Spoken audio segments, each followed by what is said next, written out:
주 예수 그리스도 이름으로 하나님 말씀 증거하겠습니다. 창세기 33장 1절부터 봉독하겠습니다. 창세기 33장 1절부터 봉독하겠습니다. 창세기 33장 1절. 야곱이 눈을 들어보니 에서가 400인을 거느리고 오는지라. 그 자식들을 나누어 레아와 라헬과 두 여종에게 맡기고 여종과 그 자식들은 앞에 두고 레아와 그 자식들은 다음에 두고 라헬과 요셉은 뒤에 두고 3절. 자기는 그들 앞에서 나아가되 몸을 7번 땅에 굽히며 그 형 에서에게 가까이 하니 에서가 달려와서 그를 맞아서 안고 목을 어긋 맡기고 그와 입 맞추고 피차 우니라. 5절. 에서가 눈을 들어 여인과 자식들을 보고 묻되 너와 함께한 이들은 누구냐? 야곱이 가로되 하나님이 주의 종에게 은혜로 주신 자식이니이다. 때에 여종들이 그 자식으로 더불어 나와 절하고 7절. 레아도 그 자식으로 더불어 나와 절하고 그 후에 요셉이 라헬로 더불어 나와 절하니 에서가 또 가로되 나의 만난 바 이 모든 때는 무슨 까닭이냐? 야곱이 가로되 내 주께 은혜를 입으려 함이니이다. 에서가 가로되 내 동생아 내게 있는 것이 족하니 네 소유는 네게 두라. 10절. 야곱이 가로되 그렇지 아니하니이다. 형님께 은혜를 얻어 싸우면 청컨대 내 손에서 이 예물을 받으소서. 내가 형님의 얼굴을 배운즉 하나님의 얼굴을 본 것 같사오며 형님도 나를 기뻐하심이니이다. 하나님이 내게 은혜를 베푸셨고 나의 소유도 족하오니 청컨대 내가 형님께 드리는 예물을 받으소서 하고 그에게 강권하며 받으니라. 에서가 가로되 우리가 떠나가자. 내가 너의 앞잡이가 되리라. 13절. 야곱이 그에게 이르되 내 주도 아시거니와 자식들은 유약하고 내게 있는 양떼와 소가 새끼를 데렸은즉 하루만 과히 몰면 모든 떼가 죽으리니 청컨대 내 주는 종보다 앞서 가소서. 나는 앞에 가는 짐승과 자식의 행보대로 천천히 인도하여 세일로 가서 내 주께 나아가리이다. 에서가 가로되 내가 내 종자 수인을 네게 머물리라. 야곱이 가로되 어찌하여 그리하리이까? 나로 내 주께 은혜를 얻게 하소서 하매 이날에 에서는 세일로 회정하고 17절. 야곱은 숫곳에 이르러 자기를 위하여 집을 짓고 짐승을 위하여 우리간을 지은 거로 그 땅 이름을 숫곳이라 부르더라. 야곱이 바단 아람에서부터 평안히 가나안 땅 세겜성에 이르러 성 앞에 그 장막을 치고 그 장막 친 밭을 세겜의 아비 하몰의 아들들의 손에서 은 100개로 사고 20절 같이 읽어보겠습니다. 거기 단을 쌓고 그 이름을 엘렐로이 이스라엘이라 하였더라. 드디어 야곱이 형님 에서를 만나는 장면이 나옵니다. 야곱이 야복강 나루터에서 밤새도록 하나님과 씨름을 해서 이겼습니다. 사실 하나님이 야곱에게 질 수가 없죠. 하나님이 야곱에게 져주신 겁니다. 야곱이 져주신 거예요. 어떻게 하나님이 야곱에게 져줄 수가 있단 말입니까? 이것은 바로 우리들을 위해서 하나의 본을 보여주신 겁니다. 하나님은 절대 인간에게 질 수가 없습니다. 그런데 하나님이 져줬다고 하는 것은 바로 야곱이 믿음으로 하나님을 간절히 붙들고 기도한 것을 놓고 하나님께서 그 기도에 응답을 해주셨다 하는 뜻입니다. 우리도 하나님과 이렇게 씨름을 해서 이 세상에서 이기고 또 죄악도 이기고 또 하나님 앞에 하나님의 온전한 사람으로 우뚝 설 수 있도록 해야 된다는 것을 보여주신 것입니다. 그렇게 해서 야곱이 하나님께 축복을 받았는데 그 축복받은 것은 그저 이름 하나 얻은 거, 이스라엘이라는 새 이름을 얻은 거, 그리고 엉덩이뼈, 환도뼈를 침받아가지고 다리를 절뚝절뚝거리는 것. 이것이 야곱이 받은 축복의 내용이었습니다. 사실 환도뼈, 엉덩이뼈를 침받은 것이 축복이라고 할 수는 없지만 하나님이 야곱을 축복하셨다고 하면서 엉덩이뼈를 으스러지게 해가지고 결국은 다리를 절게 만들었다 이 말이에요. 야곱이 하나님께 받은 축복이라고 하는 것은 이름 바꿔준 겁니다. 네가 이제 야곱이라 하지 말고 이스라엘이라고 해라. 그 뜻은 네가 하나님과 사람으로 더불어 겨루 이겼다. 이렇게 말하고 있습니다. 사실 야곱이 이긴 것도 아니지만은 하나님이 져준 것이지만은 하나님이 이겼다고 하는 거니까 이긴 것입니다. 사실 하나님과 이긴 것인데 근데 이것이 사람과도 겨루어서 이겼다고 말하고 있는 겁니다. 지금 사실 야곱이 대면한 싸움이라고 하는 것은 하나님과의 싸움이 아닙니다. 바로 자기 앞에 20여 년 동안 분노의 칼날을 가지고 복수하겠다는 일념으로 군사 400명을 이끌고 달려오는 이 형님이 바로 자기가 지금 당면한 위험이고 바로 싸움입니다. 이 싸움에서 이겨야 되는데 바로 그날 밤에 이제 아침에 해가 뜨면은 자기 형님을 만나야 되는데 이 하나님이 갑자기 자기한테 씨름을 걸어와가지고 이렇게 싸웠다 이 말이죠. 그래서 우리가 매달려서 싸워야 할 대상이 하나님이다 이런 말입니다.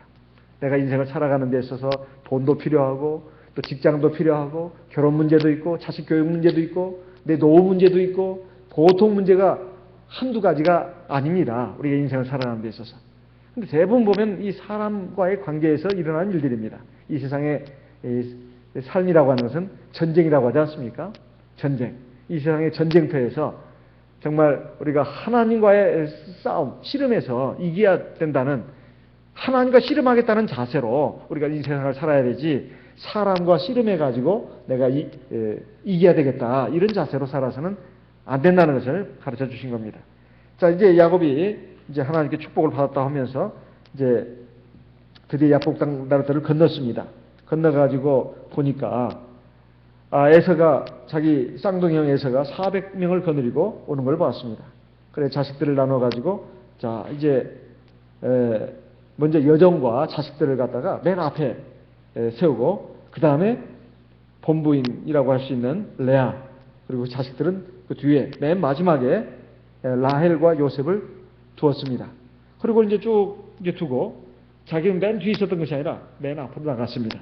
그래가지고 3절에 보니까 몸을 7번 땅에 굽혀가지고 자기 형 에서에게 절을 했습니다. 참 이 자세를 보게 되면 도대체가 야곱이 하나님 앞에 받은 축복이란 게 뭔가? 사실 아까도 말씀드렸듯이 이름 바뀐 겁니다. 하나님이 야곱에게 지금 눈에 보이는 무슨 군대를 주신 것도 아니고 무기를 주신 것도 아닙니다. 재물이나 권세를 주신 것이 아니다 이 말이에요. 네. 이름 하나 바꿔준 것밖에 없고 그리고 자기 몸에 뼈를 더군다나 몸에 힘을 쓰는 부분 아닙니까? 엉덩이뼈가 거기를 갖다가 이제 쳤으니 도망갈래야 도망갈 수도 없어요. 그 쩔뚝거리는 다리로 어디를 도망간단 말입니까? 근데 사실 이게 하나님의 축복이었다는 겁니다. 축복이었다는 거예요. 그걸 어떻게 할 수 있느냐? 바로 이제 형님을 만나면서 이제 나타났습니다. 자, 야곱은 어떻게 했습니까? 형님 앞에 나가서 몸을 7번 땅에 굽혔습니다. 7번 땅에 굽혔어요. 이것은 어떤 의미가 있을까요? 7이라는 숫자는 완전 숫자입니다. 그리고 땅에 굽혔다고, 몸을 땅에 굽혔다고 하는 것은 자기 지난날에 형에게 고통을 주고 아픔을 주고 이런 것에 대해서 온몸으로 그 고통과 상처를 준 것에 대해서 자기가 어쨌든 잘못했다고 생각한 것입니다. 그래서 온몸으로 회개한 것을 말합니다. 야곱이 형님 앞에 온몸으로 자기의 지난날의 그 잘못에 대해서 회개한 것을 말합니다. 그러니까 하나님이 야곱의 분명히 편이시고 야곱의 승리를 선언하셨습니다. 사실 하나님은 에서의 편이 아닙니다.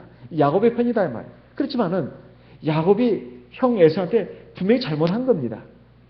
그래 형이 배고프다고 에서 사장하고 돌아온 그 배고픈 형한테 겨우 팥죽 한 그릇으로 장자권을 산다는 게 말이 됩니까? 사람의 위급한 상황을 이용해 가지고 그 장자권을 산다는 게 말이 되냐 이 말이에요. 제가 유럽의 어느 나라에서는 위급한 상황에 있는 그런 사람이 있을 때 도와주지 않으면 그것도 처벌한다고 합니다. 프랑스인가요? 충분히 제가 도와줄 수 있습니다. 가령 길을 가다가 교통사고를 당해가지고 쓰러져 있어요. 근데 누구도 도와줄 수 있는 사람이 없어요. 자기밖에 없어요. 그리고 또 도와줄 수 있습니다. 근데 지나갔잖아요? 저마다 처벌한다고 합니다. 프랑스인가 뭐 유럽의 상당한 몇몇 나라들이 그런다고 해요. 그러니까 이건 그리고 또 하나 이제 어떤 그 위급한 상황, 자연재해라든가 이런 상황이 있을 때 막 폭리를 취하는 거 있지 않습니까? 가령 뭐 지진이 일어났다, 또는 대화재가 일어났다. 그랬을 때 막 장사하는 이런 사람들이 뭐 폭리를 취하는 경우가 있어요. 보통 한 물건 하나에 뭐 쉽게 말하면 1,000원인데 뭐 예를 들면 10만 원 부른다거나 그러면 거기에 대해서 처벌하는 그 법규가 있다고 합니다. 그러니까 야곱이 그게 분명히 잘한 건 아닙니다. 물론 성경에서는 에서의 잘못을 부각시키고 있습니다. 장자권을 소홀히 한 에서에 대해서 그런 망령된 자가 되지 말라고 우리를 경계하고 있습니다. 하지만 또 이걸 잘 생각해 보면 야곱도 그렇게 잘했다고 할 수는 없다 이 말이에요. 야곱의 결정적인 잘못은 바로 에서의 모습으로 분장해 가지고 변장을 해서 아버지께 나가서 형 에서가 받아야 될 장자의 축복을 갖다가 자기가 대신 받았다는 것입니다. 이건 정말로 잘못된 거 아니겠습니까? 그러니 이 형이 얼마나 참 그 상처가 크고 고통이 크겠냐 이 말이야. 자기의 권한을 뺏겠다 이 말이야. 그것도 부당하게. 불법적으로. 이렇게 생각하는 에서로서는 이 동생을 놔둘 수가 없었다 이 말입니다. 그 마음속에 그 받은 그 상처가 이건 정말로 동생을 반드시 죽여야 된다는, 그래서 죽여야만 내 그 원한이 풀어진다는 그런 마음으로 가득 차 있었다 이 말이에요. 그것이 20년이 지나도록 풀리지 않았습니다. 그 근거가 어디 있느냐? 그 추측 아닙니까? 추측 아닙니다. 만약에 형의 분노가 풀렸다 할 것 같으면, 아니 형의 분노가 별것이 아니었다 할 것 같으면 굳이 어머니 리브가가 아버지 이삭과 상의해가지고 야곱을 저 외삼촌 집 바단 아람으로 보낼 수 있냐 이 말이에요. 보낼 수 없습니다. 아니 에서야, 네 하나밖에 없는 동생 아니냐? 어찌 동생을 그렇게 죽이도록 미워한단 말이냐? 그렇게 해서 말 들을 것 같으면은 그렇게 어머니가 그 야곱을 갖다가 저 외삼촌 집으로 보낼 수가 있겠냐 이 말이에요. 또 두 번째, 그 분노가 풀어졌다 할 것 같으면 리브가가 모를 리가 없습니다. 이제 형의 분노가 이제 가라앉았다. 그리고 분노가 이제 곧 풀릴 텐데 풀리면 너를 다시 부르겠다 했습니다. 근데 20년 동안 한 번도 부르지 않았어요. 사실 형제간보다도 부모의 사랑, 특히 어미의 사랑은, 어미의 자식에 대한 사랑은 이 세상에 어떤 누구도 따라갈 수가 없습니다. 어머니 리브가가 누구보다 사랑하는 아들 야곱을 멀리 친정에 보내놓고 어디 안 보고 싶었겠습니까? 늘 그리웠을 겁니다. 그런데 20년 동안 한 차례도 사람을 보내가지고 부르지 않았다 이 말이에요. 자기 친정 아니에요? 친정에 가서 이제 어서 야곱아 어서 와라, 외삼촌한테 인사드리고 어서 빨리 와라 해야 되는데 20년 동안 고향 땅에 돌아오지를 못했어요. 그러니까 형 에서가 자기 쌍둥이 동생 야곱에 대해서 그 사리와 적개심, 그 복수하겠다는 마음이 하나도 가신 게 아닙니다. 사람의 분노나 원한이 쉽게 가시는 게 아니에요. 더군다나 그것이 자기의 존재, 자기의 생명, 이런 그 결정적인 이익을 갖다가 해쳤다고 생각했을 때는 그 용납을 못하는 것입니다. 에서가 그랬어요. 그러니까 야곱으로서는 그것을 알았습니다. 그러니까 7번 땅에 엎드려가지고 절을 했다고 하는 것은 사실 자기의 지난날에 그 형한테 준 상처, 고통, 잘못에 대해서 온몸으로 회개한 것을 말합니다. 그것도 완전하게. 7이라는 숫자는 완전입니다. 이것을 말하는 것입니다. 그러면서 바로 형님의 앞에서 철저하게 용서를 구하는 겁니다. 형님, 제가 잘못했습니다. 저를 용서해 주십시오. 그리고 저는 정말 형님과 완전한 화해를 원합니다. 저는 지난날에 그 형님한테 준 그 고통과 상처에 대해서 이렇게 온몸으로 회개합니다. 저를 용서해 주십시오. 완전한 용서를 구하는 겁니다. 그리고 완전한 화해를 청하는 것입니다. 이런 좀 순서가 있는 것이에요. 이 7번 절하는 것은. 근데 이 형 에서는 사실 자기 동생을 죽이겠다는 마음으로 지금 온 겁니다. 그것도 400명을 거느리고. 400명을 안 거느려 와도 되겠죠. 하지만 이 동생이 아마 종들도 있을 것이고 뭐 사람들이 있을 것이다. 그리고 동생이 도망가지 못하도록 최대한 군사를 모은 거 아니겠습니까? 400명이나 숫자는. 아마 오는 길에 아마 그들 음료수도 대접하고 밥도 대접하려면 그것도 상당하겠죠. 그렇죠?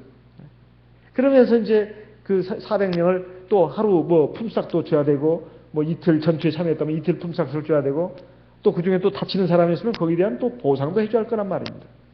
그러니까 이것을 감당할 만한 힘이 형 에서에게는 있었다는 것입니다. 그렇게 해가지고 지금 자기 동생 야곱을 죽이려고 하는데 동생이 아니죠. 원수죠. 원수.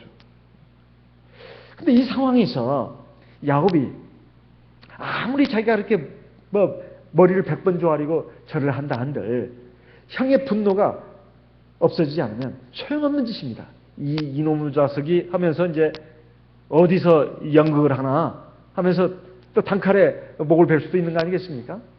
너 이놈 자식 아주 꾀부리고 요령 부리는 것은 여전하구나. 그 형님 마음에 달려있는 거예요. 아무리 7번 절하고 100번 전하든 형님이 마음이 바뀌지 않으면 소용이 없는 겁니다. 근데 그 마음을 바꾸게 해줄 수 있는 분이 누구냐 이 말이에요. 하나님입니다. 하나님이에요. 자, 이렇게 이제 절을 하고 이제 그 형님한테 가까이 갔습니다. 그러니까 어떻게 했을까요? 에서가 칼을 들고 와서 야곱의 목을 단번에 친 것이 아니었습니다. 보니까 몰골이 그렇게 초라할 수밖에 없어요. 밤새도록 기도를 했습니다. 아니, 그 전에 여러 날을 지금 그 외삼촌 집에서 많은 그 가축들 그리고 처자식들을 끌고 왔습니다. 그리고 간밤에는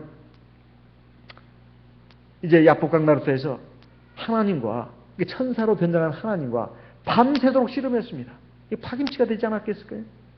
완전히 녹초가 됐을 겁니다. 기진맥진했을 거란 말이에요. 그 상황에서 지금 딱 보게 되면 얼마나 참 초라한 몰골일까요? 더군다나 하나님이 야곱의 환도뼈를 썼습니다. 자, 사람이 초라한 몰골에다가 절뚝절뚝거리면서 오는데 이게 어디 사람의 모습이냐 이 말이에요.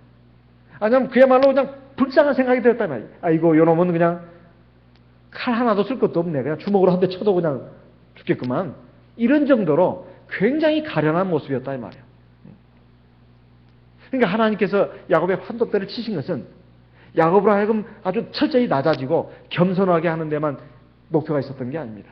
사실 사람이 몸이 아프면 그리고 자기 몸이 이상이 있으면 마음도 약해집니다. 마음도 약해져요. 사람이 돈이 있을 때는요, 그래도 또 직장도 잘 다니고 그럴 때는 근데도 사람과 이렇게 어깨에 힘도 들어가고 목에도 힘 들어갑니다. 근데 퇴직하잖아요? 그리고 돈도 없어지잖아요? 그럼 그렇게 초라해 보인다고 그래요. 사람들의 말이. 퇴직하고 그리고 퇴직하고 돈이나 있으면 괜찮은데 돈도 없다 이 말이에요. 그러면은 사람이 굉장히 초라해진다는 말을 내가 여러 번 많이 듣고 있습니다. 더군다나 건강이 지금 상태가 안 좋습니다. 엉덩이뼈, 힘을 쓰는 그 환도뼈, 엉덩이뼈가 지금 으스러져 가지고 지금 쩔뚝쩔뚝 걸으면서 걸어가는데 이게 어찌 보통 사람이냐 이 말이에요. 사실 불구자죠, 불구자. 그러니 형님의 마음속에 이놈을 죽여야 되겠다고 이렇게 마음을 다 가지고 왔는데 모습이 굉장히 아주 처참한 모습인데다가 또 그 몸을 굽혀가지고 7번이나 절을 한단 말이에요. 7번이나. 근데 그 모습이 아주 철실했습니다. 진심으로 했다 이 말이에요. 사람이 보면 이게 연극인지 진심인지 어찌 그걸 모르겠습니까? 에서의 그 눈에 비친 야곱은 참으로 불쌍했다 이 말이에요. 그리고 진심으로 거짓없이 자신이 야곱이 자기한테 준 그 고통, 상처, 수치심, 모멸감 이것에 대해서 철저하게 회개하는 모습을 보였다 이 말이에요.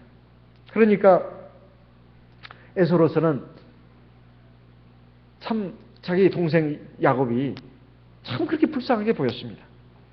그래서 에서가 달려왔다고 했습니다. 4절에 보니까 에서가 달려와서 그를 맞이해서 맞아서, 여기 보면 맞아서 그랬죠? 맞이해서 안고 목을 어긋 맡기고 그와 입 맞추고 피차우니라. 울었다고 되어 있어요. 사실 이건 놀라운 일입니다. 에서가 그렇게 감정이 풍부한 사람이라고 할 수 없어요. 그런데 에서가 참 죽이고 싶은 그런 복수심으로, 원한으로 20년을 그렇게 살아왔습니다. 그런데 이제 자기 동생을 만나가지고 그 동생의 모습을 보고 불쌍한 생각이 일어났다 이 말이에요. 그리고 부둥켜 안고 울었다 이 말입니다. 이게 용서한 감이 있습니까? 지난날의 그 원한 그리고 복수심이 봄날의 그 햇볕에, 따뜻한 햇볕에 눈 녹듯이 그냥 녹아 없어졌다 이 말이에요.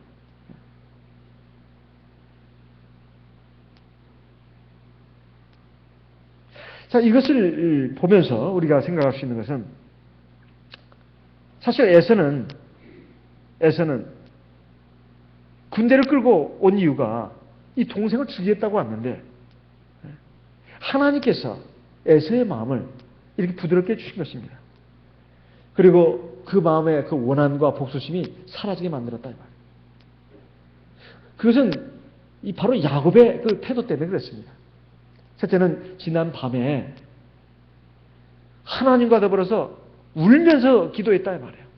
그 씨름하듯이 간절히 하나님 나에게 축복하지 않으면 절대로 하나님 당신을 놓아줄 수 없다. 그게 하나님과 씨름하는 것이 첫째 원인입니다. 첫째 이유다 이 말이에요. 두 번째는 이제 형 에서 앞에서 철저하게 겸손한 모습을 보였다 이 말이에요. 철저하게 겸손한 모습. 그래서 우리 세상을 살아가면서 제일 중요한 것이 뭐냐? 하나님과 나와의 관계입니다. 하나님과 나와의 관계. 인간사의 모든 갈등, 다툼, 모든 원망, 그리고 미움, 시기 질투, 인간사회에 일어나는 모든 갈등과 다툼, 투쟁의 그 이면에는 사실 하나님과의 관계가 잘못됐기 때문에 그런 겁니다. 인간 사이가 잘못돼서 그런 게 아니에요. 사실은 엄밀하게 따지면 하나님과의 관계가 잘못됐어요. 하나님과의 관계가 잘 돼 있으면 그럴 수가 없습니다. 그런데 나는 하나님과의 관계가 잘 돼 있는데 상대방이 하나님과의 관계가 잘못돼 있어. 그것도 문제가 될 수 있습니다. 상대방이 하나님과의 관계가 잘 돼 있는데 나는 하나님과의 관계가 안 좋아요. 제대로 안 돼 있어. 그것도 또 문제가 발생하는 겁니다. 하지만 다른 사람은 어떻게 됐든 간에 내가 하나님과의 관계가 오르다면 마치 다윗과 같은 입장에 서게 됩니다. 다윗은 하나님과의 관계가 항상 올바랐습니다. 근데 사울은 처음에는 하나님과 관계가 좋았지만 나빠졌잖아요. 그러니까 사울이 나중에는 하나님의 성령이 떠나가고 마귀가 부리는 악신이 사울에게 들어가지 않았습니까? 사울 왕에게. 사울이 끊임없이 다윗을 죽이려고 했습니다. 다윗은 도망 다녔어요. 다윗은 사울 왕하고 맞서지 않았습니다. 늘 도망 다녔어요. 시편에 보게 되면 다윗의 그 괴로움, 그 하소연이 곳곳에 나옵니다. 그것은 꼭 인간관계에서 나오는 것만이 아닙니다. 세상을 살아가는 데 있어서 우리가 그렇지만은 하나님은 늘 다윗을 지켜주셨고 보살펴 주시고 나중에 최후의 승리자가 되게 인도해 주셨다 이 말이에요. 그러나 사울은 비참하게 결국 멸망하고 말았습니다. 그래서 하나님과의 관계가 제일 중요하다는 겁니다. 흔히 거꾸로 생각하는 경우가 있어요. 사람과의 관계가 좋아야 하나님과의 관계도 좋다. 아닙니다. 하나님과의 관계가 좋아야 사람과의 관계가 좋습니다. 이 거꾸로 하면 안 돼요. 제가 청년 시절에 지금 하나님 나라로 가신 양요한 목사님이 오셔가지고 룻기에 대해서 한번 저녁 예배 때 말씀을 하셨습니다. 그 룻이 어떻게 이렇게 효부가 됐는가? 바로 하나님에 대한 믿음이 있었기 때문이라는 거예요. 그러니까 시어머니 나오미를 사랑했다는 거예요. 사랑이 먼저가 아니라 믿음이 먼저라는 겁니다. 믿음에서 나온 사랑이 진짜 사랑이라는 거예요. 흔히 사람들은 말합니다. 사랑하면 믿음도 나온다고. 아니에요. 사랑은 그냥 좋아하는 관계로 끝나버릴 수도 있습니다. 그냥 단순한 친절로 끝나버릴 수 있어요. 꼭 사랑해서 믿음이 나오는 건 아닙니다. 하지만 믿음이 있다면 반드시 사랑이 나오게 돼 있어요. 왜냐하면 사랑은 하나님께 속한 것이니까. 원래 참 사랑은 하나님께 속한 것입니다. 그래서 하나님을 사랑하고 하나님을 경외하면 거기에서 진정한 사랑이 나오는 겁니다. 저는 룻기를 처음으로 제대로 이해했다고 생각합니다. 저는 그런 말을 전에 들어본 적이 없어요. 근데 그 말씀이 살아오면서 맞다는 생각이 듭니다. 인간의 사랑, 특히 남녀 간의 사랑, 뭐 많이 말합니다만은 참 허망한 것이라고 말합니다. 인간의 사랑은 허망한 것이다. 하지만 하나님 안에서 나오는 사랑은 참사랑입니다. 참사랑이에요. 그래서 야곱이 하나님과의 관계가 올바로 되니까 형님과의 관계가 올바로 된 것입니다. 우리도 그것을 생각해야 되겠습니다. 가정에 무슨 문제가 있다. 그럼 그 문제 때문에 늘 마음이 괴롭습니다. 힘이 듭니다. 그러면 우리는 그것을 인간적으로 자꾸 풀어가려고 하지 말고 하나님 앞에 무릎을 꿇고 하나님과 씨름해야 합니다. 하나님과 씨름을 해야 돼. 그럼 하나님과 씨름하다 보면 하나님이 나를 고쳐주십니다. 나를 축복해 주신다 말이에요. 나에게 지혜도 주시고 판단력도 주십니다. 그리고 사람에 대해서 어떻게 해야 할 것인지, 또 내 앞에 닥친 일을 어떻게 처리해야 할 것인지, 내 앞에 당한 상황을 어떻게 헤쳐나갈 것인지 하나님 판단력을 주신다 말이에요. 그리고 지혜를 주십니다. 능력을 주십니다. 그리고 하나님이 앞장서서 내가 할 수 없을 경우는 그 장애물을 치워주신다 말이에요. 그런데 사람들은 그게 거꾸로 생각한다 말이에요. 내 힘으로 하신 데까지 해보고 하나님 필요할 때, 다급할 때, 도저히 안 될 때 손 벌립니다. 그렇게 돼서는 안 된다 말이에요. 항상 기뻐하라. 범사에 감사하라. 쉬지 말고 기도하라. 항상 기뻐하라는 것도 있지만 쉬지 말고 기도하라. 이런 말씀이 있습니다. 쉬지 말고 기도하라. 왜 쉬지 말고 기도하라고 했을까요? 항상 우리의 씨름의 상대방이 어떤 사건이나 어떤 상황이나 어떤 사람이 돼서는 안 됩니다. 내 인생의 어떤 목표, 꿈, 야망 이런 것들이 내 씨름의 상대가 돼서는 안 된다 이 말이에요.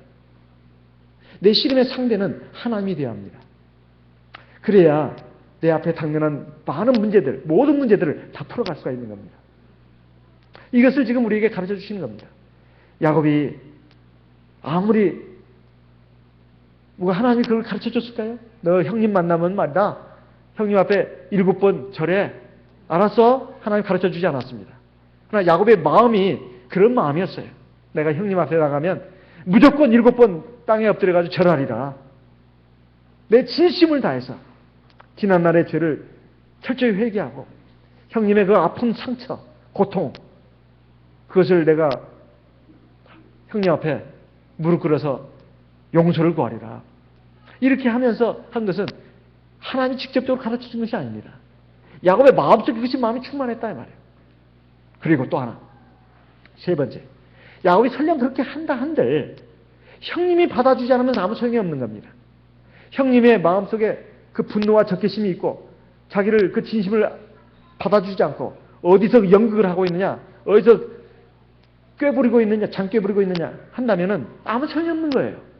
이제 형님의 마음을 바꿔주시는 것은 또 하나님이 하실 일입니다. 하나님이 하셨다 이 말이에요. 그래가지고 여기서 진정한 용서, 진정한 화해가 이루어집니다. 이제 비로소 야곱은 이제 승리자의 길로 간다 이 말이에요. 그 뒤에 보면 에서는 이제 역사의 무대에서 점점점 사라져 가버립니다. 이제 야곱이 바로 그 가나안 땅의 주인으로서 우뚝 서게 된다 이 말이에요. 설령 야곱이 에서 앞에 무릎을 꿇었다 해서 그 징계 아닙니다. 징계 아니다 이 말이에요. 그리고 야곱은 이렇게 그러면서 이렇게 이제 구했을 때 형이 그랬습니다. 여기 있는 자들은 누구냐?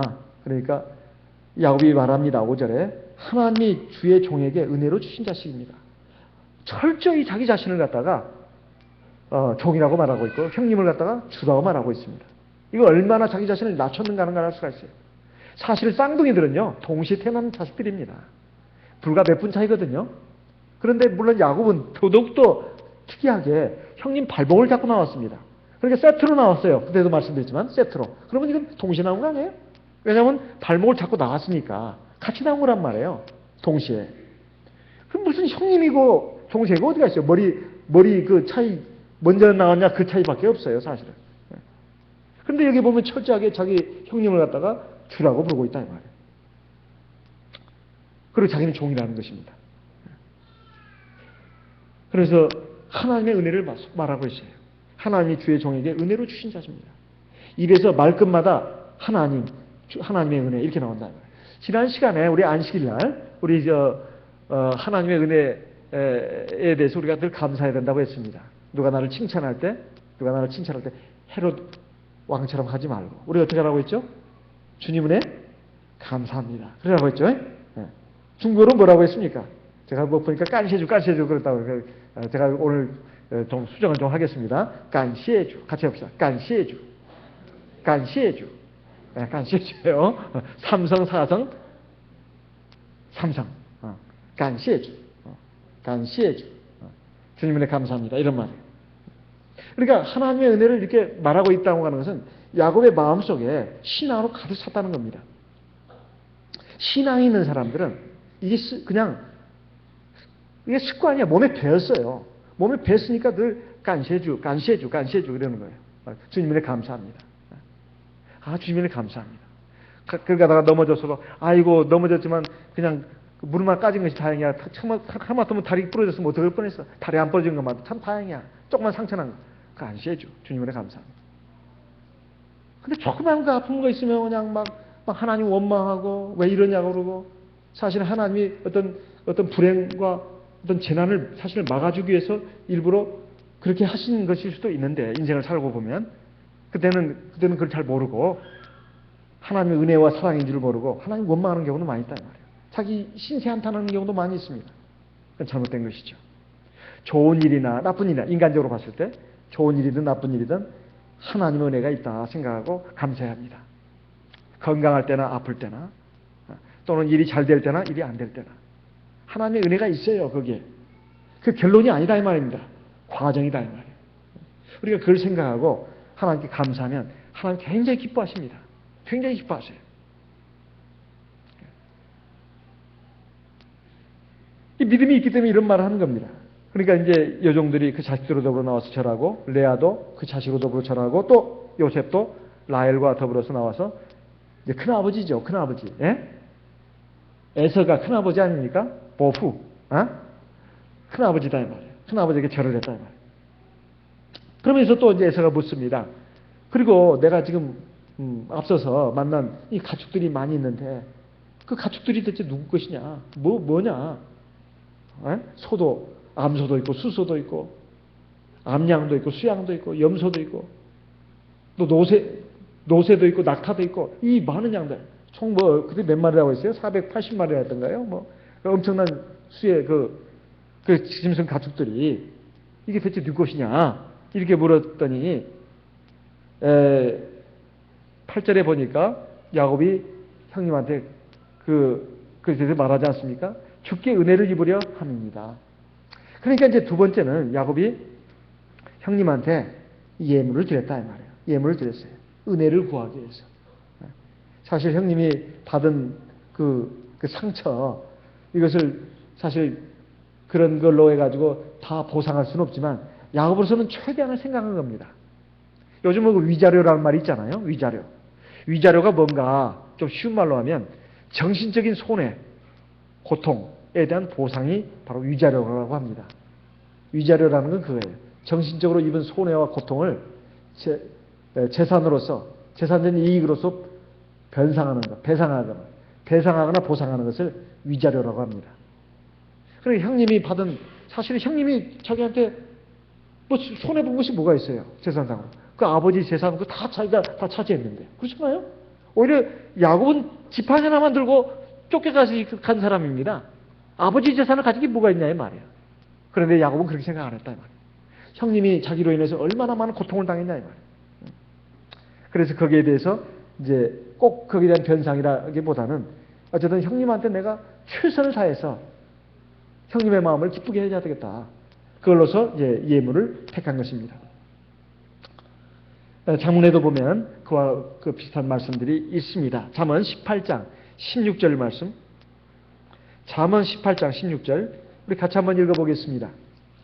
잠언 18장 16절. 같이 읽어보겠습니다. 잠언 18장 16절. 선물은 그 사람의 길을 너그럽게 하며 또 존귀한 자의 앞으로 그를 인도하느니라. 이 선물에 대해서 지금 말하고 있습니다. 그 다음에 잠언 19장 6절도 한번 읽어볼까요? 잠언 19장 6절 같이 읽어보겠습니다. 너그러운 사람에게는 은혜를 구하는 자가 많고 선물을 주기를 좋아하는 자에게는 사람마다 친구가 되느니라. 로마서 13장인가 보게 되면 너희 원수에 대해서 너희가 친히 원수를 갚지 말고 하나님의 진노하시면 맡기라. 그리고 네 원수를 선대하라. 이런 말이 있습니다. 선대하라. 보통 우리는 내 마음에 막 그 원수같이 생각하는 사람은 참 굉장히 미워합니다. 그리고 아주 그냥 어떻게든지 보복을 하려고 그러죠. 하지만 로마서에 있는 말씀이라든가 또 성경이 곳곳에 보게 되면 그런 사람에 대해서 어떻게 할 것인가 이걸 잘 나와 있습니다. 그렇게 특별히 이제 나에 대해서 별로 이렇게 잘 호감이 없는 사람, 이런 사람에 대해서 비유를 마실 필요는 없습니다. 절대 이 사람은 그렇게 살아서는 안 돼요. 하지만 똑같이 선대해 주는 것은 참 필요합니다. 나에 대해서 별로 좋아하지도 않고 나를 좀 멀리하는 사람, 특별히 원한 관계도 없는데 그렇다 해서 나도 그걸 모를 리가 없습니다. 압니다. 하지만은 똑같이 선대해 주는 거예요. 그 사람에게 인정받고 싶어서가 아니라 하나님 안에서 이게 내가 마땅한 본분을 다하는 것이 중요하다 이 말이에요. 그러면 이제 때가 되면 하나님께서 역사하셔가지고 이제 자기의 진실이 나타날 수도 있고 또 하나님께서 그럼에도 불구하고 그 사람이 잘못되고 있다면 반드시 그 사람을 치십니다. 하나님이. 이것을 우리가 하나님께 맡기고 내가 도리를 다한다 이렇게 생각하는 것이 이것이 바로 신앙의 바른 자세다 하는 것입니다.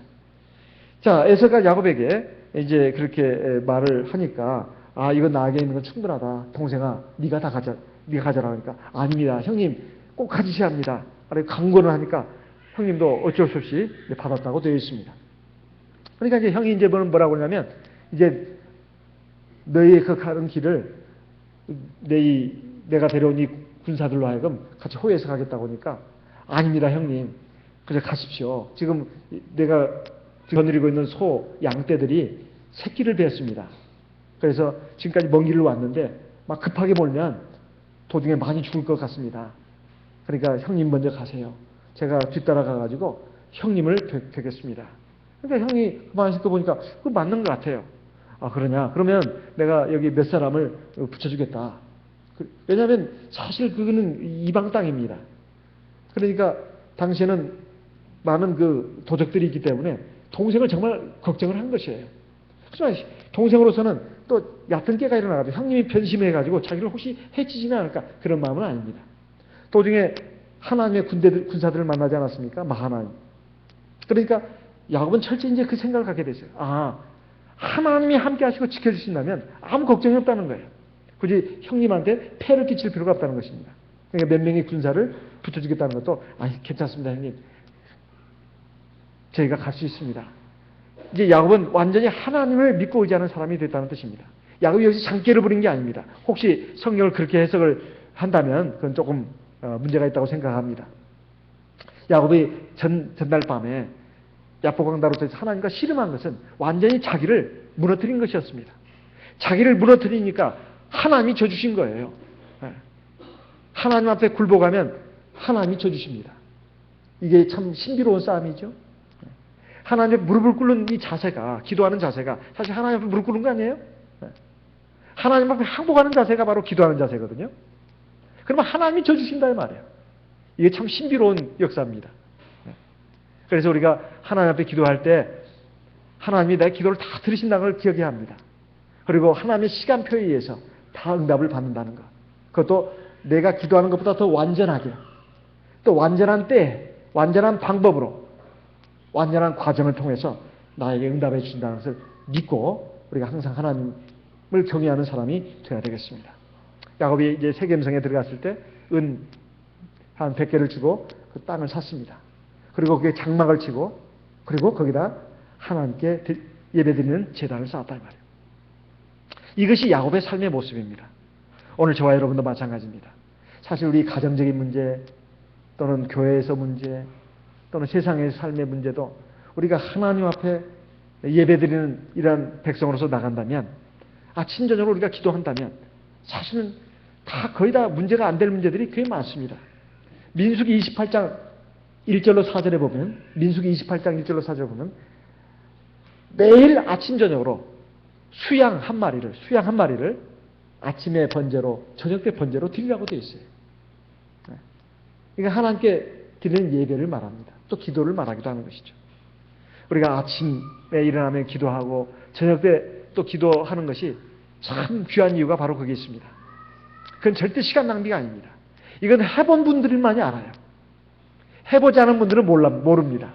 그냥 그런가 보네 그냥 고개만 끄덕끄덕 설마 눈만 끔뻑끔뻑하면서 설마 아니에요. 해보세요. 아침 저녁으로 기도해보세요. 아침 저녁으로 예배 드린다면 더 좋습니다. 근데 아침 저녁으로 예배 드린다는 것은 상당히 어렵지 않습니까? 아침 저녁으로 기도의 향불만 올려도 하나님이 정말로 기뻐하시고 또 하나님이 내 삶을 주관하시고 이끌어가 주십니다. 야곱은 믿음의 조상으로서 오늘 우리에게 이것을 보여줬습니다. 우리가 인생을 살아가면서 당면하는 크고 작은 많은 문제들, 이것을 어떻게 풀어갈 것인가, 해결할 수 있을 것인가. 야곱은, 우리의 믿음의 조상 야곱은 이스라엘이 되어가지고 오늘 저와 여러분에게, 이스라엘 민족이 된 저와 여러분에게 알려주고 있습니다. 이 말씀을 통해서 많은 교훈을 받고 우리도 그러한 믿음의 삶을 본받아서 나갈 수 있는 하나님의 자녀 이스라엘 백성이 되시기를 바랍니다. 다 같이 기도하겠습니다.